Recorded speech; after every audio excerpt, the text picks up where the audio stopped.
begini kan, demonstrasi itu kan makna pokoknya itu kan apa? Memperlihatkan. Makanya demonstrasi kekuatan maknanya ya show, ya memperlihatkan satu apa? Kekuatan. Sehingga kalau dalam Islam itu ya fleksibel, asal itu tidak merugikan orang lain, tidak anarkis, tidak mandorot bagi kelompok lain tentu boleh. Bahkan kalau tidak apa? Menyuarakan suara kita tentu dengan cara-cara yang tetap Islami ya. Itu malah kita disalahkan karena berarti tidak ikut bertanggung jawab terhadap proses bernegara. Tapi tentu disuarakan secara konstitusional dan secara baik. Kemarin pas demo di Jogja yang ramai itu masalah rancangan KUHP itu rektor UI juga ketemu saya pamit, Gus mau demo aja. Ya tapi yang baik dan sopan kan. Karena begini ya. Di Quran itu ada ayat walau la daf'uhin nasa ba'dahum bi ba'dil la fasadatil ard. Jadi kekuatan manapun itu harus dikontrol. Tentu kontrol itu macam-macam. Tapi tentu saya ulang lagi, jangan anarkis, jangan melakukan sesuatu yang kontraproduktif. Jadi menurut saya pernah ditanya, Gus kalau pemerintah itu didukung 90% rakyatnya bagus enggak? Ya bagus, berarti presidennya hebat, didukung mayoritas rakyat. Kalau hanya 55 ya bagus, presidennya biar tahu, biar hati-hati karena dipilih separuh lebih sedikit gitu. Lah kok bagus semua? Ya emang harapan kita sama Allah semuanya baik semua kata saya gitu. Jadi susahnya apa sih kita melihat sesuatu itu, asal agama ini kan gampang, asal tidak maksiat itu baik. Asal gak maksiat itu baik. Ma khuyyira Rasulullah baina amrayni lakhtara aisarahuma malam yakun isman. Jadi demo itu bukan, nah kalau demo yang diharamkan sebagian fatwanya ulama tentu yang maknanya yang anarkis. Kalau yang dihalalkan tentu maknanya yang tertib. Itu biasa dalam hukum fikih. Rasulullah ngendikan A, mahmalnya seperti ini.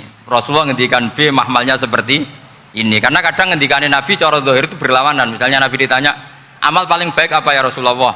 Nyaur utang gitu. Karena biasa yang ngemplang mungkin yang tanya itu tukang. Tapi kadang Nabi jawab birrul walidain. Kadang jawab as-sholat li awwali waktiha.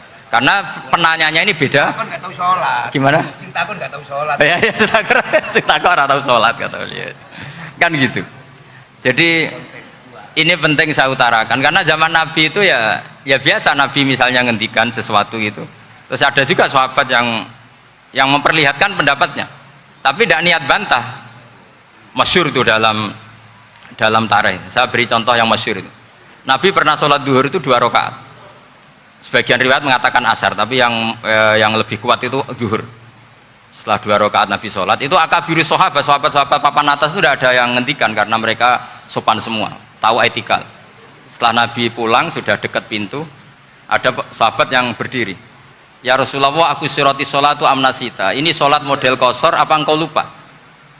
Tapi sahabat yang nggak tanya, ini niatnya malah lebih agak-agak buruk. Baguslah kalau sholat terbaru 2, berarti besok ya 2. Karena pakai teori nasah mansuh, berarti hukum itu pakai yang terbaru.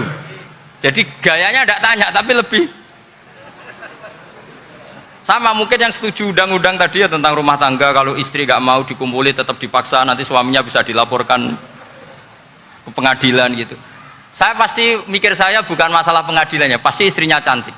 Kalau jelek kan nggak mungkin dipaksa. Ini ketularan. Jadi saya cara berpikir tuh.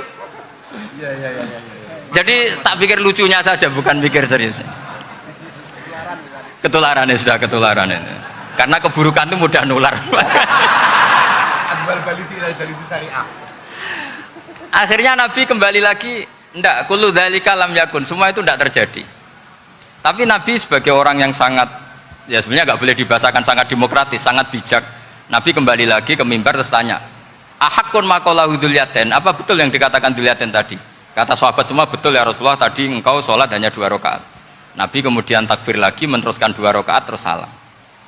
Artinya kalau demonstrasi itu dengan makna mengutarakan pendapat dengan cara yang dijamin konstitusi, ya itu kan normal-normal saja, nggak ada masalah.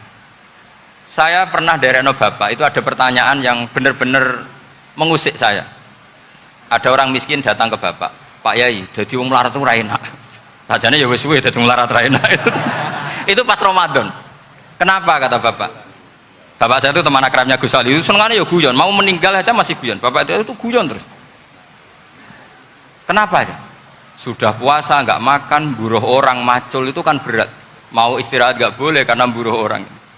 Enak jadi wong sugih puasa diam di rumah gini-gini terus kata bapak saya gini, enak wong larat. Jadi wong sugih nak puasa berat. Kok sakit ya? Esok mangan pecel, awan rawon, enggak sore sidik sate. Jadi yang harus ditinggalkan itu banyak. Nah sampean kan biasa meninggalkan itu semua. Semenjak itu dia, oh iya iya, nak ngono podo-podo abot.